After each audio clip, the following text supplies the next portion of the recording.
সারদা পাঠশালা তরফ থেকে প্রত্যেক ছাত্রছাত্রীকে জানাই আন্তরিক অভিনন্দন।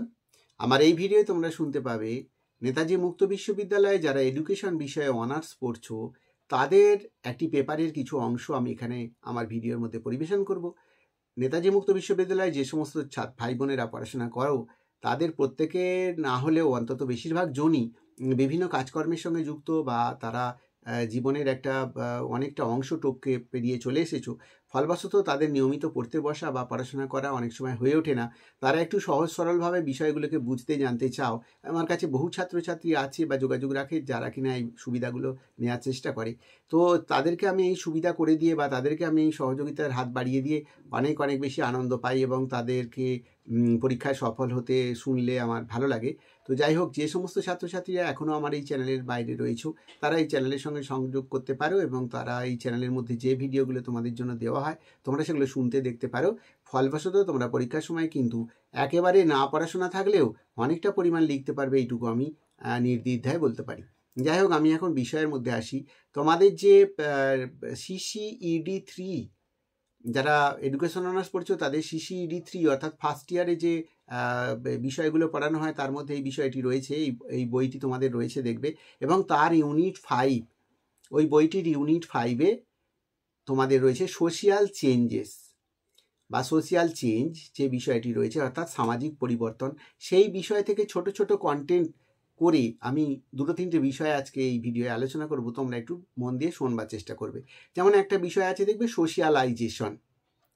এই সোশিয়ালাইজেশন বা সামাজিকীকরণ বিষয়টা কি, বা সংস্কৃতায়ন বিষয়টি কি, তোমরা ওই চ্যাপ্টারের মধ্যে গিয়ে দেখতে পাবে সংস্কৃতায়ন বলে একটি বিষয় রয়েছে। তো সংস্কৃতায়ন ওখানে ইংরাজিতে লেখা রয়েছে সংস্কৃতিজেশন, সেটাকে বাংলায় বলা হয় সংস্কৃতায়ন।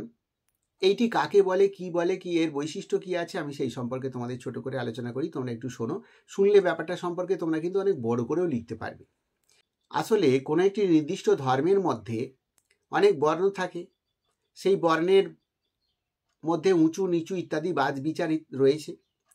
সেই বর্ণগুলোর মধ্যে যে বর্ণটি নিচের দিকে রয়েছে বলে আর 5 জন মনে করে, বা তারাও নিজেরাও জানে বা মনে করে, তারা সাধারণত নিজেদের জীবন আচরণের পরিবর্তনের মধ্যে দিয়ে তারা সাধারণত ওই উচ্চ স্তরে যারা রয়েছে বলে পরিচিত তাদের সংস্কৃতিকে গ্রহণ করে সেগুলোকে প্রতিপালন করে নিজেদের স্তরকে পরিবর্তন করার যে চেষ্টা চালায় তাকেই বলা যেতে পারে সংস্কৃতায়ন।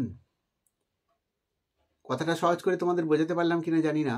আসলে ধরো নিম্নবর্ণের অবস্থানে যারা রয়েছে তাদের তো চিরকাল নিম্নবর্ণের অবস্থানে থাকতে ইচ্ছা হয় না, বা তারা শিক্ষা লাভ করে, তারা অর্থ উপার্জন করে, তারা সৎপথে অনেক জ্ঞান অর্জন করে বা ভালো পরিবেশের সঙ্গে মিশে তারা তো অনেক বড় বা ওপর দিকে উঠবার চেষ্টা করে বা উঠে যায়।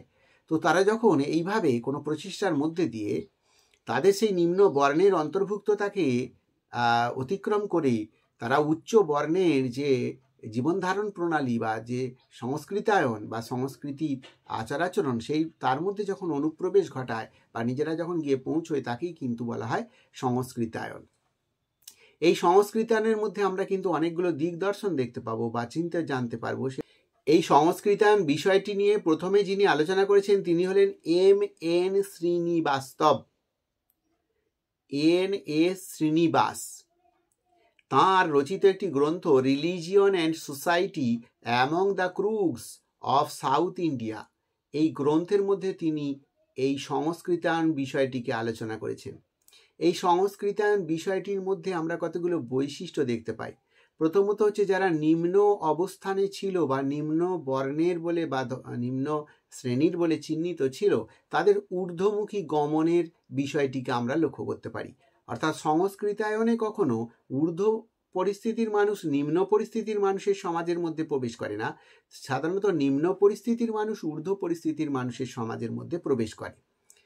2 নম্বর হচ্ছে যে এটি সংস্কৃতির অনুকরণ, অর্থাৎ ওই ঊর্ধ্ব পরিস্থিতিতে যে মানুষরা রয়েছে বা চিহ্নিত রয়েছে তাদের সংস্কৃতিটা কেমন, তারা তাদের জীবনধারার মধ্যে কি করে, কিভাবে চলে, কিভাবে থাকে এবং তারা কিভাবে নিজেদেরকে গর্বিত বলে মনে করে, কেন তারা গর্বটা পায় বা অন্য মানুষের কাছ থেকে প্রশংসিত হয়, নিম্নবর্ণের মানুষেরাও সেই জায়গাটাকে দখল করার জন্য তারা সাধারণত দেখা যায় সংস্কৃতিকে অনুকরণ করে সেই স্থানটি দখল করবার চেষ্টা করে।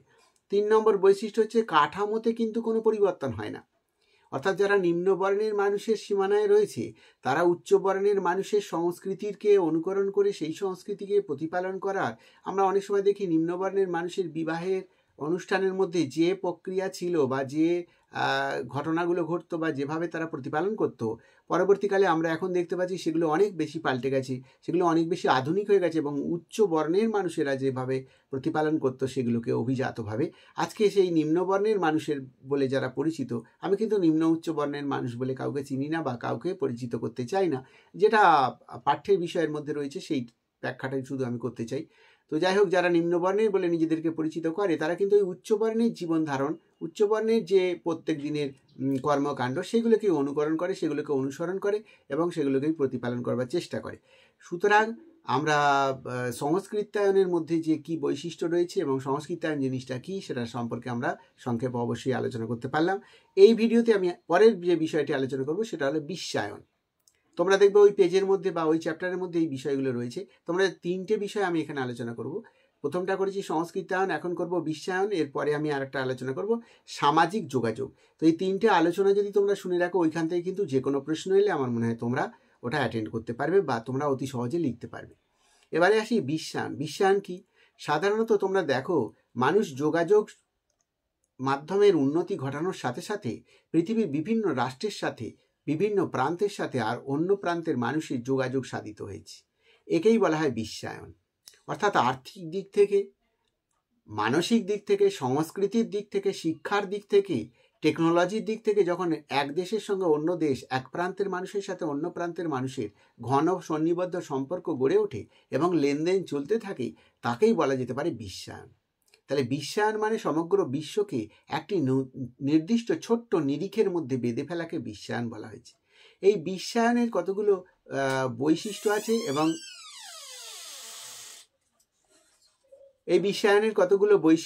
এবং বিশ্বায়নের কিছু সুবিধা অসুবিধা রয়েছে। আমি কিন্তু বিশ্বায়নের সুবিধা অসুবিধাগুলো তোমাদের কাছে আলোচনা করব, তার ফলবশত তোমরা ওখান থেকেই কিন্তু বৈশিষ্ট্যগুলো লিখতে পারবে।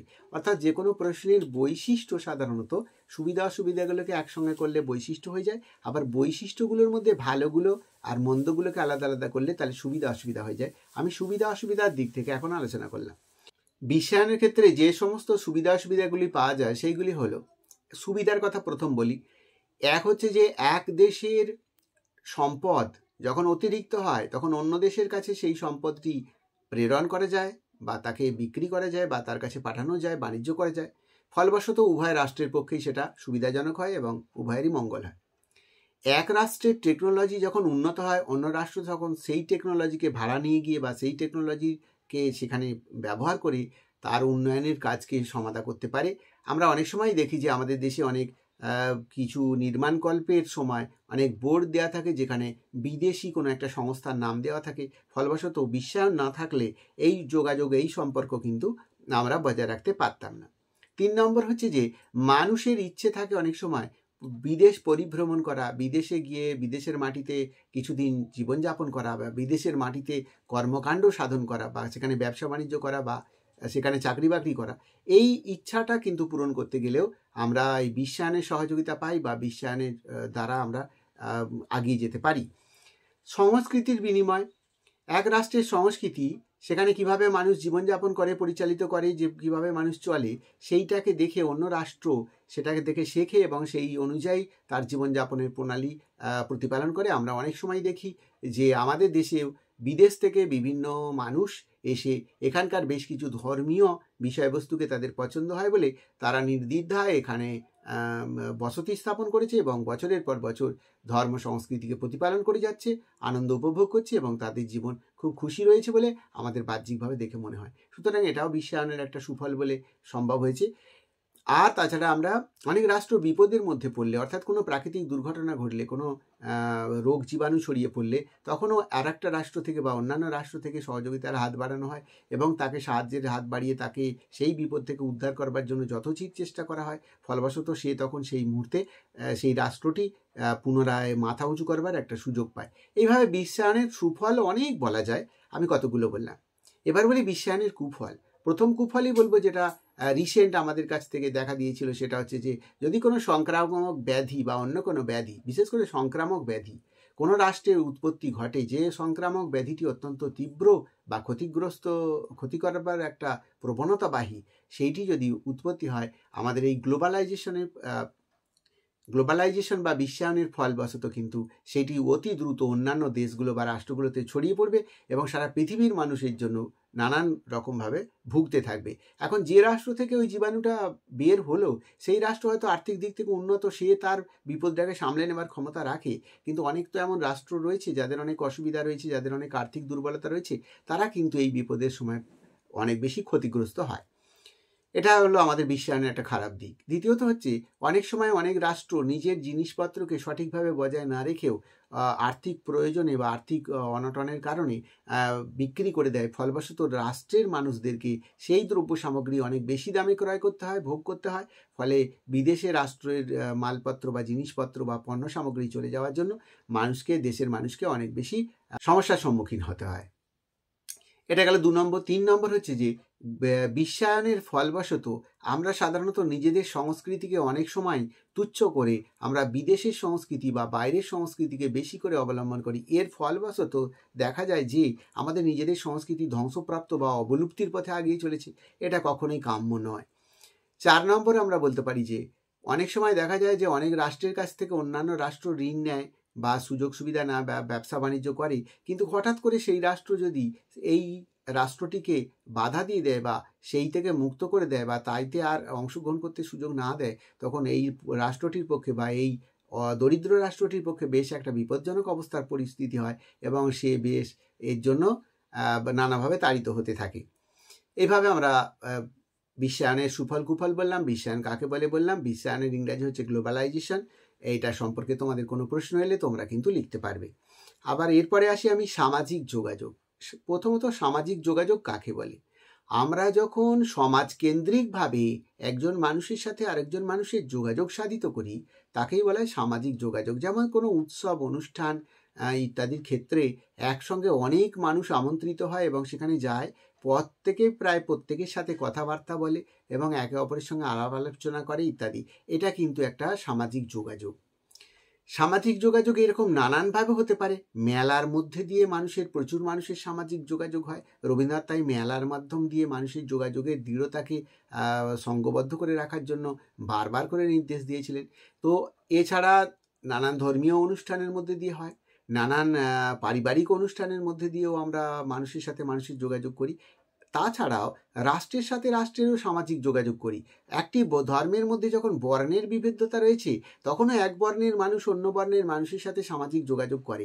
যেমন আমরা আগেকার দিনে রাজা জমিদারদেরকে দেখতাম, প্রায়শই তিনি তার বাড়িতে অনুষ্ঠানাদি উপলক্ষে তাঁর প্রজাদেরকে বা সাধারণ মানুষদেরকে, যারা নিজেদেরকে নিম্ন বর্ণের বলে মনে করে, তাদেরকে আমন্ত্রণ করে নিজে দাঁড়িয়ে থেকেই যত্ন করে খাওয়াতেন এবং আলাপ পরিচয় করতেন এবং পরস্পরের সঙ্গে মেলবন্ধন গড়ে তোলবার চেষ্টা করতেন। এইভাবে আমরা বলতে পারি যে সামাজিক যোগাযোগের বিষয়টা হলো এইটা। এখন বলবো সামাজিক যোগাযোগের মাধ্যম কি কি। বর্তমানে কিন্তু সামাজিক যোগাযোগের মাধ্যম অনেক বেড়ে গেছে।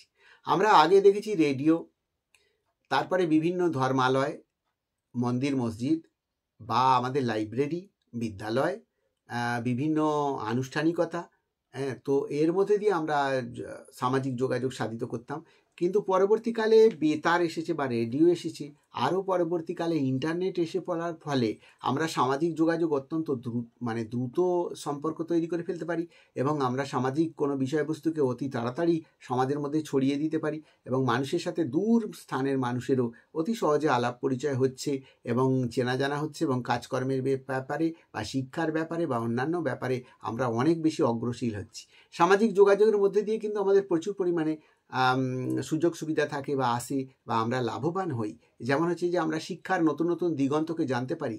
অন্য মানুষের সঙ্গে যোগাযোগ না থাকলে বা মিডিয়ার মধ্যে দিয়ে এত মানুষের খবর না রাখতে পারলে সেটা আমরা করতে পারতাম না। আমরা ব্যবসা বাণিজ্যের নতুন দিশা খুঁজে পাই। আমরা মানুষের সঙ্গে মানুষের সম্পর্ক তৈরি করার ফলে আমরা জীবনযাপনের মধ্যে একটা শান্তি পাই, একটা স্বস্তি পাই। অনেক সময় দেখা যায় যে সামাজিক যোগাযোগের মধ্যে দিয়ে একটা নারী পুরুষের চেনা জানা হলো এবং তাদের পরস্পরের মধ্যে বৈবাহিক সম্পর্ক স্থাপিত হলো। অনেক সময় দেখা যায় যে সামাজিক যোগাযোগের মধ্যে দিয়ে ব্যবসা বাণিজ্যের উন্নতি হয়। কোনো একটা মানুষ যে কিনা আমি যে দ্রব্যটা উৎপাদন করি, শিল্পজাত দ্রব্য, সেটা তার প্রয়োজন ছিল, পরস্পরের যোগাযোগ হওয়ার ফলে একজন আরেকজনকে সাহায্য করতে বা একজন আরেকজনের বাণিজ্যকে উন্নতি করবার পথকে উন্মুক্ত করে দিতে পারে। এইভাবে দেখা যায় যে সামাজিক যোগাযোগ একটা বড় বিষয় এবং সেটার মধ্যে দিয়ে অনেক কিছু মাধ্যমের দ্বারা এখন বর্তমানে হোয়াটসঅ্যাপ, তারপরে আমাদের ফেসবুক, তারপরে আমাদের ইউটিউব ইত্যাদির মধ্যে দিয়ে ইন্টারনেটের বিভিন্ন পর্যায়গুলোকে কাজে লাগিয়ে আমরা মানুষের সাথে মানুষের যোগাযোগ করে রক্ষা করতে পারছি এবং যথাস্থানে সংবাদ পৌঁছে দিতে পারছি খুব কম সময়ের মধ্যে এবং মানুষের বার্তা সবসময় স্মরণে রাখতে পারছি। এই সামাজিক যোগাযোগের ক্ষেত্রে আমরা কতগুলো এর ভালো মন্দ দিকও আলোচনা করলাম। এর আবার কতগুলো মন্দ দিকও রয়েছে। ভালো দিকগুলো যেমন বললাম, মন্দ দিকও রয়েছে। কি কি না, সামাজিক যোগাযোগের ফলে অনেক সময় দেখা যায় অনেক মিথ্যা সংবাদ বা মিথ্যা খবর প্রচার পেয়ে যায় মানুষের মুখে মুখে। সামাজিক যোগাযোগের মধ্যে দিয়ে অনেক সময় দেখা যায় যে মানুষের কাছে একটা বিষয়বস্তুকে সঙ্গে আর একটা বিষয়বস্তুকে সঙ্গবদ্ধ করে দিতে পারে এবং সেই সঙ্গবদ্ধতা একেবারেই কেউ কারোর সঙ্গে মিল নয় বা কেউ কারোর সঙ্গে সম্পর্ক নেই ইত্যাদির ক্ষেত্রেও হতে পারে। আর সামাজিক যোগাযোগের এই পর্যায়গুলোর মধ্যে দিয়ে আমাদের অনেক সময় বেশি ব্যয় হয়, অর্থাৎ সাধারণ দেশের সাধারণ মানুষের কাছে এটা একটা বাড়তি বার্ডেন বা হেডেক। তো ফলবশত মানুষেরা সেখানে নানা রকম অসুবিধা ভোগ করতে পারে। আবার সামাজিক যোগাযোগের মধ্যে দিয়ে অনেক মানুষ দেখা যায় অনেক কুকর্ম সাধন করে, চুরি ডাকাতি ইত্যাদিও হয়ে থাকে। কোন মানুষের বাড়িতে টাকা আছে, কে কোথা থেকে টাকা সংগ্রহ করছে ইত্যাদি খবরাখবর সেখানে সহজেই ইলেকট্রনিক মিডিয়ার মধ্যে দিয়ে বা সামাজিক যোগাযোগের মধ্যে দিয়ে রাখা যায়। ফলবশত সেই অনুযায়ী তারা কুকর্ম সাধন করে। এইভাবে দেখা যায় সামাজিক যোগাযোগের অনেক সুবিধা রয়েছে, অনেক অসুবিধা রয়েছে ইত্যাদি। আমি এই চ্যাপ্টার থেকে 3টে বিষয় আলোচনা করলাম। তোমাদের যদি অন্য কোনো বিষয় জানতে আগ্রহী হও তোমরা অবশ্যই কমেন্টসে জানিও, আর তোমরা তোমাদের বন্ধুদের কাছে এগুলো শেয়ার করো, তাদেরও নিশ্চয়ই এগুলো উপকারে লাগবে। আমি প্রায়শই তোমাদের বিষয়বস্তু নিয়ে ভিডিওয়ে আসবো, তোমরা সেগুলোকে অনুসরণ করো। পরীক্ষা তোমাদের সুবিধার হোক এবং তোমরা অতি সহজে অনেকগুলো নাম্বার পেয়ে পরীক্ষায় ভালো ফলাফল করো, এই কামনা রেখে এই ভিডিও শেষ করলাম।